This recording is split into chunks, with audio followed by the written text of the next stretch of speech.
and friends co-present this Sunday night. And we have just gone through a 7-phase electoral process. And as we are waiting for the result day after tomorrow, already we have been bombarded with many forecasts. And these forecasts are not innocent.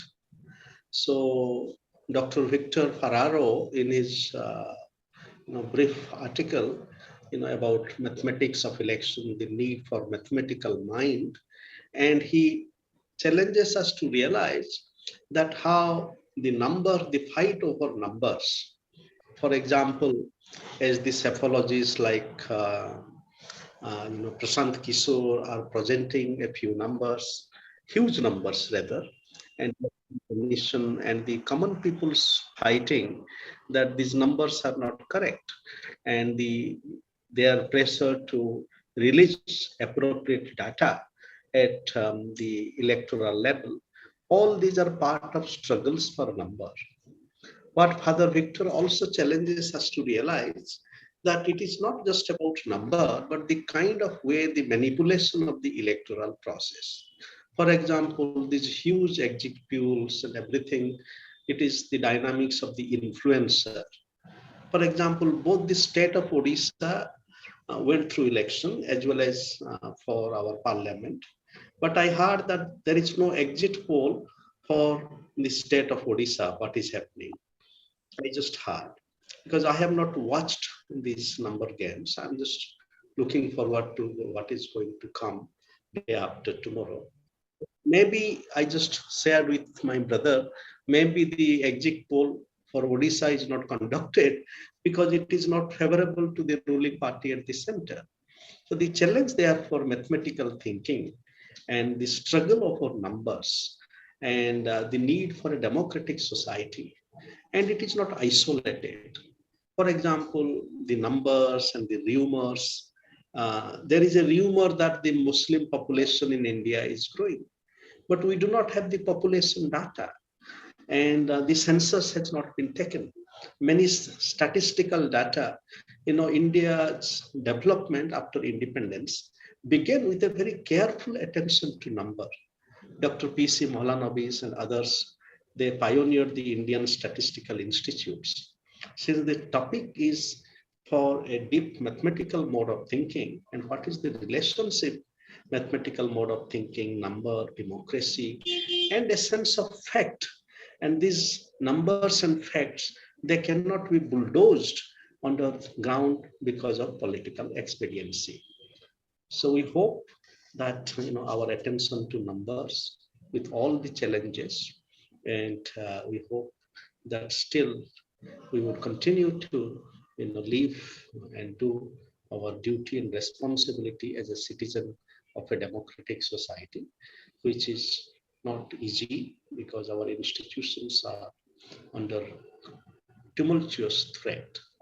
So with this, I invite Father Dr. Victor Ferraro to kindly make his presentations.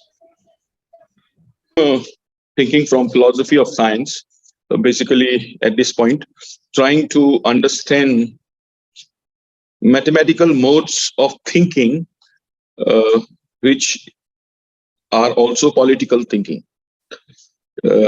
Martin Heidegger, one of a great philosophers of the 20th century from Germany, has inspired me to think with mathematical modes. For him, politics is counting the numbers of the opposition. Counting the numbers of opposition is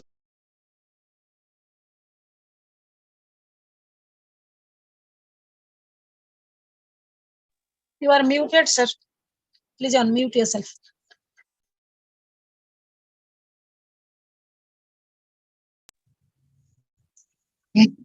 So counting the numbers of the opposition. Now, if you look at the politics of today, everyone is counting the number of the opposition, whether it's BJP or Congress or NDA, or each one is, even now that we have the so-called the numbers given out by exit polls, all of them are political. They are not facts. They are not positioning things, they are actually counting the numbers of the opposition. Now, Heidegger does not use the word number in a normal sense, in a numericism, in a sense of literally numbers, but he's using them in a sense of mathematics, in a mathematical sense. Now, mathematical sense of counting the numbers of the opposition would mean I bring the opposition to responsibility, to the measurement of performance. What the opposition is doing is measured. Now, when you start measuring, you start using counting or measuring is roughly similar. So in this sense, counting the numbers of the opposition is actually a mathematical mode of thinking political. What is political?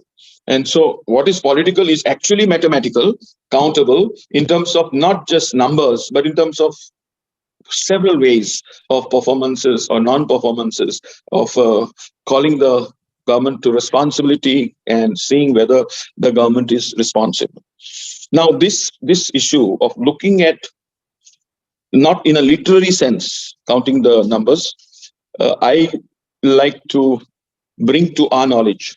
There is something that is happening around us in Indian politics during the Lok Sabha elections.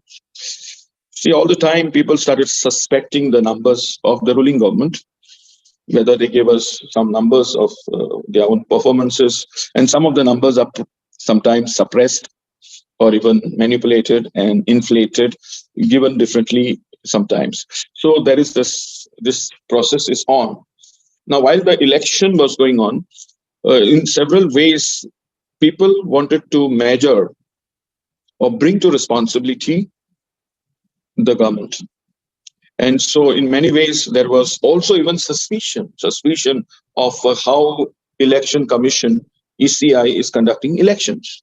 And there are several, not only opposition parties, but civil or civic bodies or movements which are calling for responsibility. There are people who told us what is 17C and how it is so important when it comes to EVMs or electronic voting machines. And so in several ways, what we have seen, this is the situation in which numbers count. And counting those numbers also count. And that's the reason politics is around numbers. Democracy is also cannot be imagined without numbers. One who has the highest numbers will form the government. And so in this context, this is the first way of looking at what I was trying to make us understand, that in several ways, counting the numbers of the opposition, as Martin Heidegger would call us, to think, already the people of India has started thinking. There's another dimension which I like to bring in, is within this mathematical modes of thinking, addition is a subversion. Most of us innocently think that addition is enhancement, adding up growth. But addition can be a subversion. Simply, India coming together, so-called India Alliance, is simply an addition of several parties. This insight is given by Serres, Michel Serres, a French philosopher of science. Of course, he borrows these ideas from a famous, what we call a German mathematical thinker. I'm not able to recall at this stage. Anyway, his ideas of addition as subversion. So monadism, if you remember monads, Leibniz, I'm getting his name now, it's Leibniz. So Leibniz is the one who taught us that addition is a subversion. Most of us will think addition is actually enhancement. But in many ways, if you look at it, from my own experience of religion and several of my experiences in other religions, I've seen that adding up relativizes. Now, when Jesus is added to Islam, Jesus becomes a prophet. Jesus is God for Christians. Adding up became subversion. You added him to Islam. Like that, I've seen in my own place. The local gods, the gods of the people, when they get Sanskritized, added up to the Brahminical gods, let us say, they become form of Shiva. They lose their own self. So addition can not always be enhancement, it can be a subversion. So in that sense, in many ways, Leibniz and Michel Serres are right. And so in this context of, what we see when this alliance was formed already in India, we can see not only during the Lok Sabha election, before election, mathematical modes of thinking coming into being into the process. Of course, I'm not saying only mathematical modes of thinking are there, but they are already present. And only my idea is to point it out, they are there. And so addition has in some way become subversion of the ruling party. So this is what I want to say, the second part. And the third part of what I wanted to present today from the mathematical modes of thinking is, how our thinking is itself is thought in two modes of doing thinking. There are two modes of doing thinking as human beings, and that has also political influence and relevance. Now, first, let me engage you or try to describe what are these two modes of thinking. David Kahneman, who started studying so-called decision research. How do we influence our decisions? So this influencing our decision making, particularly for market, had to do with our way of thinking. Now, our way of thinking, there is something called fast mode of thinking, and there is slow mode of thinking. Now, fast mode of thinking is system A, and slow mode of thinking is system B. Now, system A is most of the time not accurate, but it is useful very often. So when I drive a car, I am sometimes in a fast mode of thinking when I apply brakes and start doing in split of a second something that I wriggle out to get out of a particular situation. This happens in life very often, not just driving, when I'm answering exams, when I'm now talking. So I was struggling with Leibniz to recall. So within split of there is a seconds, something I have to come up with. And so it is not reflective, but it is advantageous as well as disadvantageous. And therefore, they think decision research has to do with fast thinking and influencing fast thinking. Okay, so there is slow mode of thinking, and the slow mode of thinking is reflective, philosophical, very, very critical, and you can stop and look at why do you decide to do what you do. Now, while we do this kind of modes of thinking, there is something called anchor. Anchor is the primary bias that comes, which from that point of view, we will see everything else. From the reference of that anchoring effect, I can see rest. This is important for me to see the elections and see particularly the speeches of our prime minister, which very often are very, very base and very much in bad taste. But they are not simply, words that come out of him or anybody like him or whoever on the spur and heat of the moment. I think they have been studied well. That's why the mathematical mode of thinking is bringing me to that conclusion. So let me first elaborate how the anchor can be a way of distorting and engaging what we call fast mode of thinking. Now, when I go to a shopping mall, I want to buy one shirt, and that shirt costs me, let us say, it is given there, 399 rupees. The anchoring effect is I see only 3. I forget. I can't see 99. I see 3, and from 3 I see everything else, and that's why I'm blind to 99. That is that anchoring effect. So very often I thought the shirt was just 300 rupees, and when I went to pay, it came 400. It might have happened to you too. This is not simply an illusion that is happening to you or me when we go shopping. It is already a decision research, how our brain is made to act fast from an anchoring point, which is a point of reference, which nullifies the rest that comes after it. So this is, studied in Jerusalem University, so Israel, and this is how thinking happens, and thinking is influenced, and we become blind to what comes next. Now, how do I think? This is part of the speeches that are coming up. Some of them are good speeches, some of them are bad speeches, but there is a way of creating a kind of a image or cult image we will describe. But from a mathematical point of view, we are not only thinking it's cult image, it is influencing my mode of thinking. And I am put on a first lane of thinking because when Modi declares as himself as God, before that he was just a Pradhan Sevak during 2014. Then he became one who is what do you call, one who guarding our territory. Uh, then he now became God. And so you see what happens is we are trained to accept authority. This is our anchoring point. We as Indians accept God. Of course, we accept our elders. We accept those who are in authority, whether in positions of power or even religion, anywhere. So we in India are people who have this anchoring point. And from that anchor, we see everything else. And so this is one point where just like I was blind to 999, but all my mind was on 3, when Modi declared he's God, that becomes anchoring effect. Besides, 400 par, 400, again, an anchor. My mind cannot see beyond, I can see everything in reference to 400. And therefore, even if the opposition in any way thinking, somebody is saying we'll get, like now they are saying 295, we are getting, with all this hullabaloo of exit polls, I am not able to give credence to this opposition and believe their numbers. So this is the anchoring effect that is happening because of this.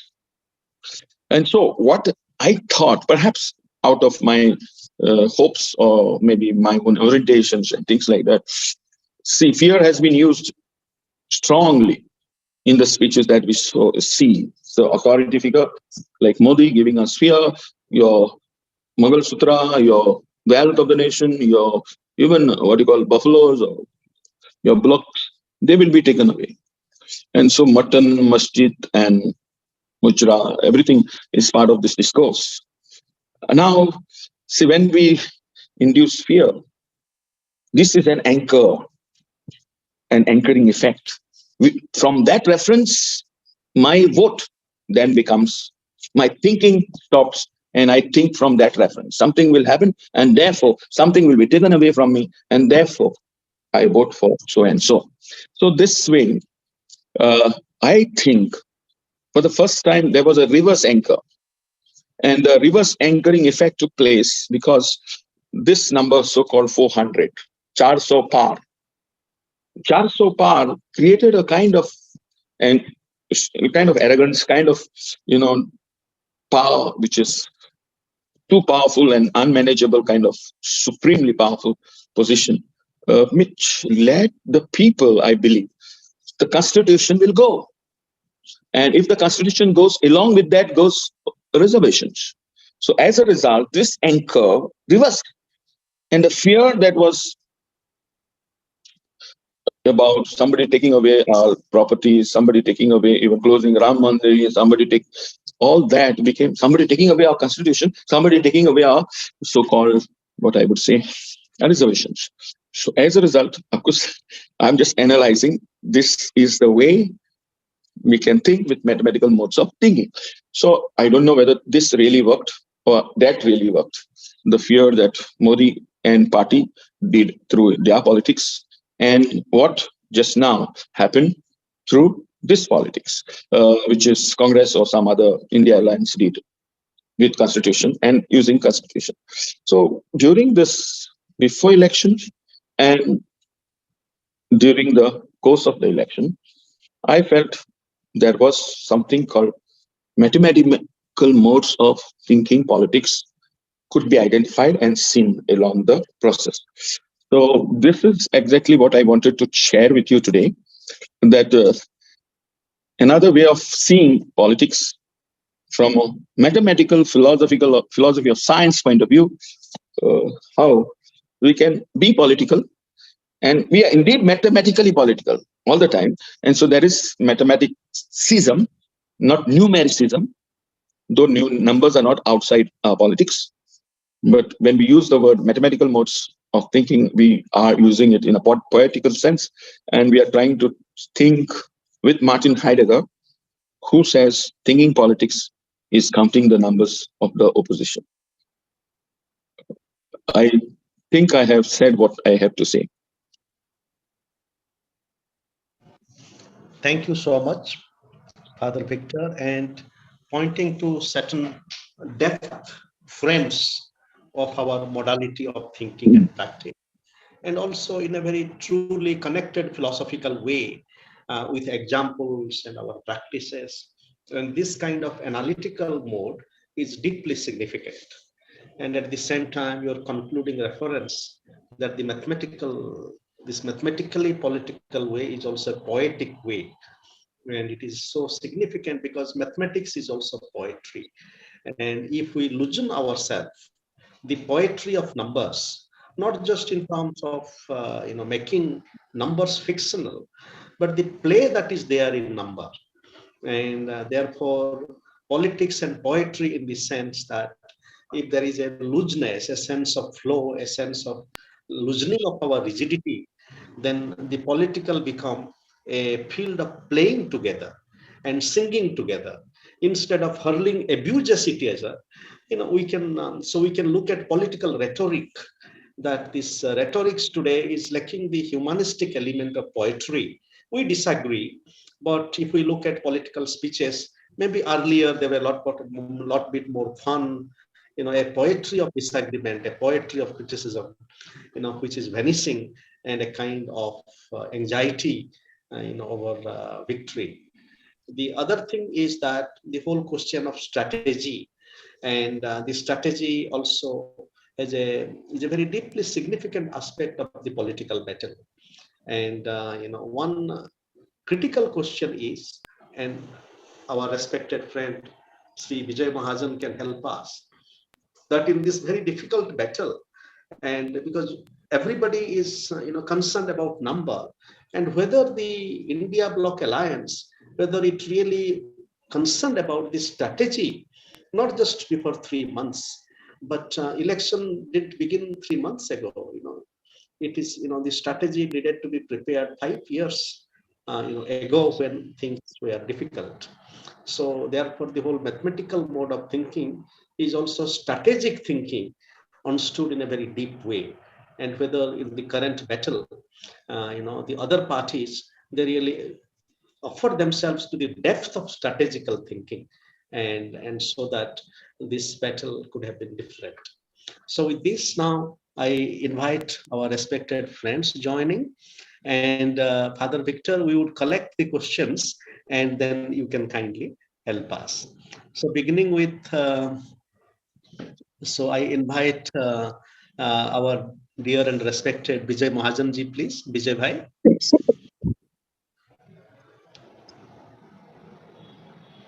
And Vijay Bhai, please. Yes. Father Victor, thank you very much. And Anand Pai, as usual. Actually, three of my colleagues have also joined. Professor Somnath Ghosh, who is teach at IIM, and Mr. Subodh Gupta, who's a quantitative expert, and Vivek Saxena, and actually, and Mohsin Khan. So 4 of my colleagues have joined at short notice. And one of the reasons why we joined so eagerly, Father, was because we've been involved in this election campaign, primarily as citizens, not for any particular party, but we just felt that this was one election where one could not be just a bystander. One had to help those who are trying to save democracy in this country. And so while we have been doing the normal things, such as helping in the campaigns and all the other stuff, but at the back, we have been trying to build a model to make sense of all of this, a mathematical model. Indeed, we have at another time, I'll be happy to share it with yourself and the rest of the audience. I guess in 2 days' time, we'll know how good or bad the model is. But basically, while you have dealt with the issue at a philosophical level, and that's useful. I mean, I do think philosophy is the ultimate level of knowledge, because it deals with things at a level of generality, which is then useful for many, many specific situations. However, what I was looking for was something a little more operational. And the way we have thought about it is that if we want to say predict what percentage of votes different parties will get, we use in some ways the statics and the dynamics. The statics being the vote percentage that each of the parties got the previous time, provided there was no change in alliance. If there was change in alliance, you have to adjust for that. That's the starting position. But the dynamics is the change that has happened since then. And that's partly a function of the performance of the incumbent government, and which is what you said, counting the opposition, and partly a function of the efforts that the opposition parties are making to attract the voter. So we've identified 10 different dimensions. I will not go into the detail right now, but 10 different dimensions, each of which is judged by field-based observers using a Likert scale from 0 to 10. And then a composite score is generated based on weightages of these factors. And we call that composite score the voter attraction factor. And the voter attraction factor is computed for each political party based on the field observations along those 10 dimensions. And this voter attraction factor is then applied to the existing vote percentage, because the voter attraction factor is what is responsible for shifting the votes from one party to the other. So the party which has the lowest voter attraction factor will get cannibalized by the other parties. And like this, we do keep doing elimination till we are left with the top two parties. And the top two parties then share the remaining votes between themselves in proportion of their voter attraction factor. So that is broadly our mathematical model. And we right now only used it to predict the results of Uttar Pradesh. We have a spreadsheet ready. As of now, we are saying that there will be 32 seats for the India bloc out of 80. Let's see what actually happens. So we are very, very sort of attuned to your mathematical mode of thinking about politics, because every analysis that I hear on political topics, it's all very, it's my opinion versus your opinion. It's completely subjective. And to the extent any objective information is given, it is always post facto. It's not used on a, to look at things for the future. It's used more for analysis. Why this happened, why that happened. So I would like to continue this dialogue with you. And where are you based, Father Victor? In Goa. He's in Goa. Okay. Yes, great. Yes. I'm in Goa. Okay, well, that's a nice place to come to. So one day we hope to share our model with you and get your inputs also. I'm more a philosopher, not practicing mathematician, but I would be interested in getting this insights. That's fine. We are not really looking for inputs on the quantitative side, because we have several of us are like that. But the philosophy is more important, and the sociology. Professor Ghosh, who's with me, who's on this call, he's a political sociologist. Professor Ghosh, would you like to say something? Yeah, basically, I think, Vijay, you overlaid a lot of data to what your father was saying. The only thing I would say that our model, while we're looking at it, it has those 10 aspects. And I was discussing with Mohsin, I said the psychological aspect is somehow we got to see whether it is reflected in the dimensions. Well, they are. What has happened is that, father was talking about, he identified two aspects, which is fear and insecurity. But the third element which is there, which is hatred. And that is also a very powerful one, the psychological aspect of it. So I think much of the elections and all this has been analyzed from the political sociological aspect of it. Good amount of studies, but the psychological aspects also needs to be taken in. And we do have a little bit of work in our country, but good amount of academic work has been done in the American context. For example, a huge amount of studies by, which shows that after the presidential elections of Trump, large number of people, and that went up to even 80% or the people stop talking with the other side. So that has been that. So when you reach that psychological state, when you refuse to accept data, information, when you cannot engage in, then what happens is that anybody who is in position of power, when he or she articulates something which is divisive, then the people at the lower down who look upon them as the leader or as the, for example, Modi, Bhagwan hai, whatever it is, and he's the leader. So that gets articulated even more strongly by common persons, which they would not have done otherwise. Now, in terms of the elections, that somehow or the other, that strong element of hatred tends to come out. But as Vijay was talking about, or rather you were talking about, that seems to have been the flip side of it. Maybe they overdid it. So when we were, to give you an example, just yesterday, I was driving and the cab person, he says he had voted for you, vote for Modi, absolutely, he said so. But he said, पिछले 10 साल पे ये हुआ है कि घर घर पे जो है वो फूट हो गई है. साहब आप लोग तो शहर पे रहते हो, गांव में बड़ी दिक्कत होती है, क्योंकि गांव में तो हम एक साथ रहते हैं. And that has, so what has happened, ऐसे उससे फर्क क्या पड़ा है? तो फर्क इतना पड़ा है कि हम बोलते नहीं. हमारे बाबूजी जो है वो एक तरफ के हैं, मेरी बीवी जो है वो मुझे पता है उनको, उन्होंने किसको वोट दिया, वो कांग्रेस को दिया, लेकिन बोलेंगे नहीं. So if in the family they are not going to say what they actually are doing, so you think about it, that the psephologists, when they're collecting the data, how spurious it can be. I mean, what I'm saying is possibly episodic, just one driver. But then he's talking about in his own family where his wife, he knows that he has voted for the Congress, and she's not going to say that, isn't it? So that is what I think that even when we were there in, collecting the data and talking about it, none of the psychologists or the psephologists have talked about ki akrosh hai. Now that term akrosh has been used so very frequently by I'm talking only about you. We can't say about anybody else, and maybe a little bit in Uttarakhand also, because a professor colleague of mine, he had done a little bit of writing and he had used the word akrosh, and he said that the political parties seem to have not realized the amount of akrosh that there is in the population. So I'm adding that when Vijay said that I'm a political sociologist, I'm also adding the psychological aspect of it, which has also come in, and which, I mean, in our country, we haven't done much amount of academic work on that. But if one were to draw, like Father was referring to, the various studies of, the decision sciences, the great, psychologists who got the Nobel Prize in economics, that decision making.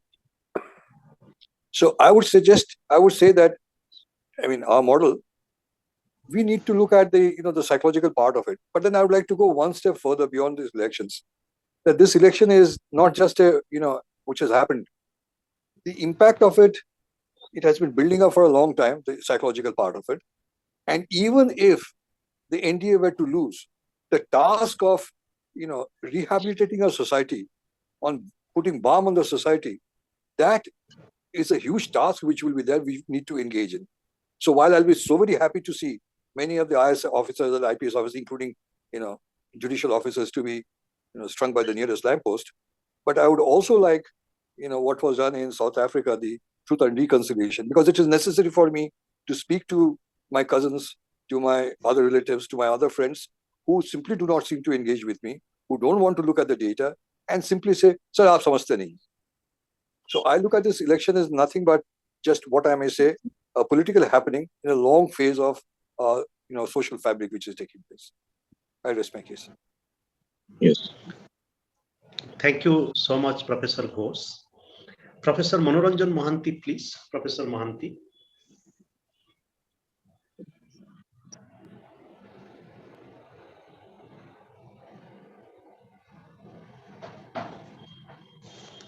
Okay, Professor Mohanty might be taking some time.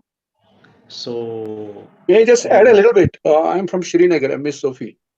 Yes, please. Yes. Actually, I was looking forward to some new mathematical model for election prediction. Of course, I mean, elections like earthquakes cannot be predicted. You can just make, projections. But I thought maybe we have some new way of looking at elections from a purely mathematical point of view, and that was not there. Regarding what Father Victor has said, it applies to, all modes of thinking. I mean, in life, if you think, quote unquote, mathematically, it endows you with the clarity of thought, clarity of perception and perspectives. So, I mean, I believe that mathematics should be taught to all students, regardless of the stream that they have chosen as a career option. So that, leaving that apart, so far as these elections are concerned, psephologists have given different projections. I thought, Father Victor will add his wisdom to how we should look at it. Anyway, that was not there, but psephology is a serious business where mathematics does play a huge role. And now, as I said, Professor Ghosh has also come up, Professor Mahajan, with a new mathematical model. So I'll be looking forward to a future, presentation by them where they would come up and discuss this new model. Maybe he has to add, Professor Ghosh has to add something to it. He could perhaps fix a date so that I would be very keen to attend that, should it happen anytime soon. Thank you.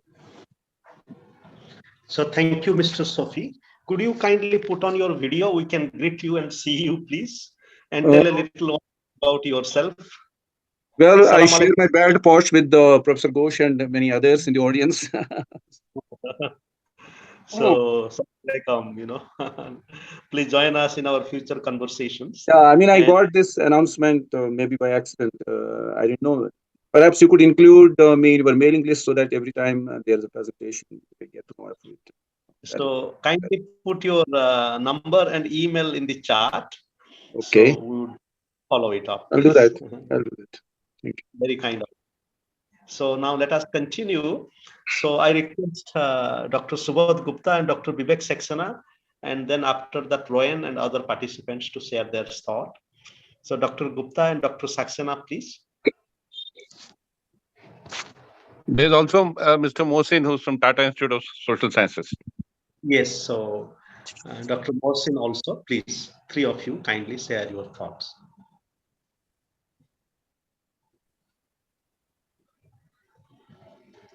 Hello. Yes. Good evening. It was a great experience to work on the numbers with Vijay Bhai. And see, the one important thing that I experienced is when you are working on the number in front of the laptop, sometimes you tend to get more on the number than the connection with the reality. So, so one has to guard against that and keep connecting with the reality, what is there on the ground. Now, in the exit poll, someone said that the NDA will have 61%, and which sounds, crazy. It's just not possible. So, so I think you can see that how a number can be so, I think, imaginative, more imagination than the reality. So I think we are swinging between imagination and reality. And this mathematical, I have tried to, process the data from the data which is available on Election Commission portal, and from there to convert that into Vidhan Sabha, the corrections that you have to take, especially when suppose you are handling the 22 data, which is on a Vidhan Sabha election data, but then since you are analyzing for the parliamentary, so you have to connect with that. And the way the data is presented, sometime in a district is not really a complete coterminous with the parliamentary constituency. So these kind of corrections got to be taken before you launch. So I often see that making the data ready for the analysis takes a lot more time, and a lot more care has to be done before the analysis, and then So it is quite similar to the preparation is more important, and the care for every dimensions that you are adding. How carefully the data has come, how the robustness of the data. So those aspects have to be looked at seriously. When you suddenly see the figure that a particular party will get a certain seats, which comes in the final analysis or final graph is so interesting and satisfying. But that satisfaction comes only when the rigor that has to be done at the level of the preparation. So it's quite similar to what you do in life. So that, I mean, when you so the and that has to be explained in terms of the ratios. Like, one of the things one was talking about a difference of voters attraction factor. The difference what matters is not the absolute value. If both the numbers are same, and then perhaps there won't be any movement. And at the same time, if there are more than 3 party or 4 parties, then how this will behave. And I was like, for example, the BSP suppose happens to be a little weaker footing at this moment, and so their vote is going to be wiped out by the other 2 parties. But what happens to the independent? Now, they are not at that strong, but maybe that number also may move, and perhaps it will move. But then this so I guess we in a cyclical mode, while at a time, how many variables you can handle, that is another very important factor. So you simplify, you try with the 3, and then club the 2. Those kind of simplifications have to be done before you. So I think it was a great experience, and I look forward, and we will see that how robust is the, even if it doesn't match, what is the result, but it will certainly give us a framework. And secondly, maybe we can again look at the data after we see the result, and may do some corrections and add some parameters. So therefore, this journey, or the journey to figure out a framework or formula, process of handling the data and coming up with some predictions is a very, very interesting experience and useful one. Yeah, thank you. This is what I would like to share. Thank you, Dr. Gupta. Dr. Saxena and Dr. Mohsin, please. No, I'm not doctor. So I'm just engineer. And thank you. Okay, Subhaji and Mr. Saxena and Mr. Mohsin, please. If you like to. By the way, Subodh is a computer science BTech from IIT Kharagpur. So he's severely quantitative. So anyway, but so one point I wanted to remind you, what you were talking about, I think some very important observation Father Vincent made in passing. He said, do not confuse numbers with mathematics. Numericism is not necessarily mathematics. Mathematics is a way of thinking. And, sometimes when we are dealing with numbers, we think we are being mathematical, but we are actually not necessarily being mathematical. I got reminded of that when you were saying, that when we stare at numbers on the Excel screen for too long, we lose touch with reality. So actually, that is just numerical work. It is not mathematical work. Yeah, that's right. I agree. And Mohsin, do you want to say something? No, I would like Mohsin to react to one of the things. I was telling Mohsin, this psychological aspect, we have got those 10 parameters. Where exactly does this get reflected? And he was very observant to identify 3 of them. So I would ask, request Mohsin to go ahead with it, please. Maybe, Mohsin, you should identify the 10 parameters, because we've been talking about it without mentioning them, so that it's easier for the audience to. Sure, I'll do my best. Thank you for put on your video. That will take some time because okay. I'm on mobile right now. So thank you everyone. Thank you Vijayji for allowing me to be part of this discussion. The 10 factors that we have identified during our for making this model are based on primary research also and secondary research. One of them, considering the time that we have, I'll just go through them quickly. So the first one is because we were in Uttar Pradesh, the caste and community connection to the candidate is extremely important. We know the why caste is there, but more so in Uttar Pradesh and in politics as well, because it's all about numbers. Bigger the community or the caste in that particular constituency, or the more influence the caste or community in that constituency, the chances of winning goes higher. So that's one, the candidate caste and the candidate community in that constituency. The second is the candidate role in the campaigning, traditional campaigning. That's the second factor. What they are doing, how they are conducting the campaigning. The third is the candidates work in last 5 to 10 years. So this is a very important factor when we are looking at anti-incumbency, especially for the sitting MP or sitting MLA. Then the fourth is how much money or other material that can be distributed, would be distributed during polling, before polling, to influence the votes, right? The fifth is the candidate's social media, because we live in a world where you cannot just ignore social media. Social media is very important aspect of campaigning, and which has to be accounted separately from the traditional or retail political campaigning as we know it. Besides the candidate social media and traditional campaigning, we also look at separately the party campaigning and party social media. For example, BJP party focuses more on social media, whereas the BJP candidate, they don't focus so much on their social media, which is kind of reverse when we look at non-BJP parties.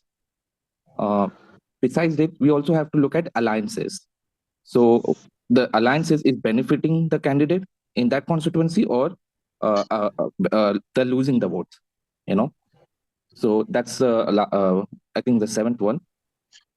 Besides that, we also have to look at the manifesto of the party. Is it connecting with the constituency or in general populace or not? Or are the people aware of the manifesto or not? And if I'm forgetting anyone, Vivek, can you help me out with another one? I think the last one is the wave, general wave at the national level and at the state level, local level. How is the wave in that constituency? That is another factor that influences candidate getting votes or not getting votes. Yeah, I think these are all the 10 that you have mentioned, Muthan.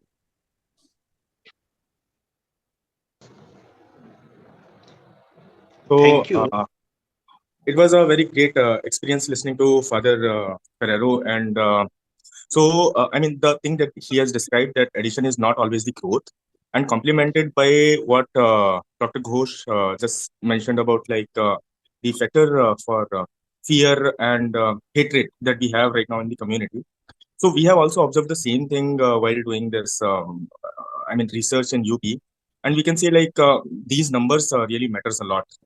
Because when it comes to fear and hatred, so for example, in constituency like Meerut, what we have noticed is that most of the BJP vote, which is considered to be their 100% pakka vote, they didn't even came out. Why? Because one thing is that they didn't wanted to vote for Congress, and yet there were incumbency factors within the government, so they didn't wanted to vote for BJP as well. So in terms of mathematics, if we say these numbers are really important, and when we are looking at these exit polls and opinion polls, the story that they are telling that NDA is getting 350 plus and all these things, they doesn't resonate with what we have really observed on the field. Yeah, I mean, this is what I was like. Thank you, Vivek. Now, Rohan, please. Rohan and Minati. Greetings, Father. Thank you for your wonderful presentation. And thank you, everybody. Thank you, Anantabai, Minati, and Ranveer, and all the other well-respected guests here. I still haven't really thought too much into the depth of what Father Victor was talking about. But then, from what I understand, we have this kind of a new form of scientism, a pseudo-scientism that I feel is emerging in our context today. Like the discussions are, as Father Victor observed, they're very base. They don't appeal to the higher. They don't appeal to what the soul the intellect and the higher faculties that we possess, but rather they appeal to the visceral hatred and basically that those instincts that are considered base, and to actually take it further, it is also what I observed was this whole obsession with economics in terms of GDP alone. Like, is India, a rising superpower? Are we doing well in terms of GDP and all these other big macroeconomic level discussions? But then at the same time, when we look at what's happening in every city, there are problems that exist at a micro level that we are unable to tackle. And because the point is that even this appeal to religiosity that our Prime Minister has, it's all to do with some kind of scientific outcome. Even the discourse around our ancient civilization is to do with some kind of scientific technological power that they possess. So this is a kind of a technocracy and a kind of a pseudo scientific kind of assimilation of the past, which is a kind detrimental to our spiritual heritage and even our life world today is also full of these forms of discourses. So I think that this appeal to numbers in that sense, the numericism that Father Victor spoke about, is I think the problem which we possess, this abstraction from the real world and not getting into the skin, not having that skin in the game, actually feeling the pathos of people that we're trying to serve, in our country. And I think that, in my humble opinion, these are the problems that I see in this year's elections. Thank you very much. Thank you. Minati? Hello, am I audible? Yes. Good evening, everyone. I was actually, it was like listening to a panel discussion, and I am so enriched about this political discussion. So everyone highlighted some aspect of the election and this exit poll and things. One thing I was also thinking it is in the philosophically, when the Father Victor was telling about anchoring effect. So my query is that can we train our brain to jump into the next number? Like he was giving the example of one number. So that's why I'm telling just one number. Can we train our brain to jump into the next number consciously? If so, then how? That is one thing. Then another thing, this is also philosophical. Adding numbers and, he was telling adding up numbers. But what I was thinking is the concept what we discuss in our sociology, whether it is possible to co-work in the political sphere also. So thank you. I have these two questions. Thank you, Minati. Now, any other friend who would like to raise a question, please unmute and ask. Okay, in the meantime, I request Father Victor to kindly share your thoughts. I'm very happy with the way we responded to what I said just now. Can I be heard? Yes. Okay. Yes. So I'm grateful for this invitation. I too go enriched. The idea is, how do we analyze ordinary politics every day? So that is what I was interested in, not predicting results. That was not the concern of mine, but practically, perhaps it goes into quantitative way of thinking. Mine is more qualitative thinking. So it's a different mode, but still it is not removed from mathematical thinking in terms of not numericism, but truly mathematical in mathematicism. And so, everything is mathematical. This is the first point I wanted to claim, that even music is rhythmic, and anything that is rhythmic and pattern involved in it shows mathematical properties. And so in that sense, there are different ways of looking at reality. And I'm not saying the mathematical point of view is the only one. There can be other ways of seeing the same reality. The second point is, of course, the anchoring effect has been discovered, how we get blinded. Now, it's not easy to resist. We need to be reminded often, and there's no one formula for all, and there's no one anchoring effect for all. So that would be really difficult even to generalize that every person is anchored on one. Therefore, there is a lot of anchors around which we register thinking and we look at reality. Co-working is possible, so that is possible. Besides all this, I'm looking forward to look for those new models which are result oriented, and I would like to think beyond these result oriented models. They are part of mathematical modes of thinking which are not reducible to only predictions. So that's my small take from what I've been saying. We cannot reduce everything to a number and predict it. This is what it is.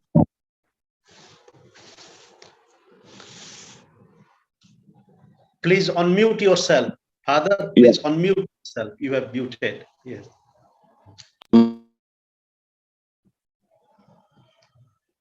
Please unmute yourself. Yeah. Okay. Now it is better. There are many ways of looking at reality, and even mathematicism is not reducible, as one of them said, numericism. And so, there are larger poetic. That's the reason I was using poetry as allowing us to see beyond numbers alone. Numbers important, but not alone or reducible. But they are important for some people who want immediate results and immediate predictions. We as philosophers are not interested in the immediate results, but in how we are, what we are, and how can we actually grow from where we are. So that's the kind of concern I have. But I'll be very interested in looking at these models and also learn the philosophy behind those models and see how they are, one shade of mathematical modes of thinking. Thank you, Father Victor. So we have had an enriching conversation, and this journey with politics, poetry, human condition, and also the socio-psychological dimension, and the political psychological dimension. And the point is like hatred, all these variables, how do we come to terms with it? And both in a qualitative sense and in a sense of number, in the sense that though it is not just a strict number, but the kind of violence, the harm that this kind of dynamics does to ourselves. It is the play. Yes. I would rather use the word play. It's a play of the shades of numbers. Yes, and as Professor Ghosh was saying, that okay, but the kind of harm that is being done, the kind of the violence of language, and the creation of this kind of entrenched antagonism in our family, and and therefore this requires a long time to heal. So with this, so we are grateful to you, Father Victor, and our dear and respected Vijay Bhai, and his colleagues, Professor Ghosh, and the Gupta ji, and Vivek ji, and all of you. And now I request Minati to please offer your concluding thoughts. Please open your video and then. I just wanted to say something about Professor Ghosh, as though we all know that politics is now full of hatred, divisive, and polarization. But one thing I like when he said that he talked to somebody said that the wife did not want to tell which party she voted. That can be quite empowering. It is not like that traditionally whatever the family does and you have to do, and you have your own opinion. Even though the husband goes for BJP, you can go. So just I wanted to mention that is quite empowering. I mean, even though somebody reserves his or her opinion and does not want to reveal that. So that is what I wanted to say. So we can go for vote of thanks now? Yes, please. Yeah. Thank you. I, Minati Pradhan, on behalf of Swadhyaya Sahachakra and Vishwanidam Center for SN would like to thank our today's chief speaker, Father Victor Ferrao. Thank you, sir, so much, bringing it perspective to our discussion.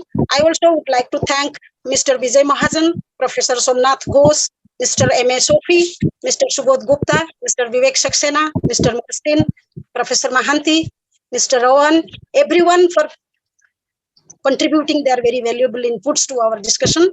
I also like to thank the people who have joined here, Dr. Suranjan Lenka, Mr. Assis Gupta, Lao Gradias, and all the friends co-present. in our Zoom platform and as well as in our Facebook platform. Please pardon me if I have forgotten anybody's name, but I really thank all of you to being part of our this learning journey. Thank you all. Thanks. Just